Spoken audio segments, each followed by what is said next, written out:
Leo பிளாக்ஸுக்கு உங்களை அன்புடன் வரவேற்கின்றோம். இன்றைக்கி நம்ம வீட்டில் இரவு சாப்பாடு என்னென்னு பார்த்துட்டிங்கன்னா முட்டைக்கோஸ் பொரியல் தாங்க.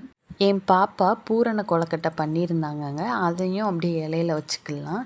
அதுக்கப்புறம் இது அப்பளம் பொரிச்சு வச்சுருக்கோம். இன்றைக்கி தடபுடலாக சாப்பாடு தாங்க நம்ம வீட்டில். பக்கத்துலேயே கொஞ்சம் ஊறுகாய் வச்சுக்கிடுவோங்க. அதுக்கு பக்கத்தில் கொஞ்சம் உப்பு வச்சுக்கிடுவோம். யாருக்காச்சும் உப்பு நாங்கள் எப்போயுமே சமையலில் உப்பு கம்மியாக தான் போடுவோம். தேவைப்பட்டால் எடுத்து போட்டுக்கலாங்க. இப்போ வடித்த சாதத்தை நம்ம இலையில போட்டுக்கலாங்க. இந்த வடித்த சாதத்தை இலையில போட்டு சாப்பிட்டு பாருங்களேன், அந்த இலவாடை அடிக்கும் அந்த சாப்பாட்டில். அது எனக்கு ரொம்ப பிடிக்குங்க. அதனாலேயே எங்கள் வீட்டில் டெய்லி இந்த மாதிரி சாப்பாடு ஓடுங்க. மேலே காய்கறி சாம்பாரை ஊற்றிக்கலாங்க. பக்கத்துலேயே அம்மா ரசம் வச்சுருக்காங்க. நம்ம சாம்பாரில் சாப்பிட்டுட்டு அதுக்கப்புறம் ரசம் ஊற்றிக்கலாங்க.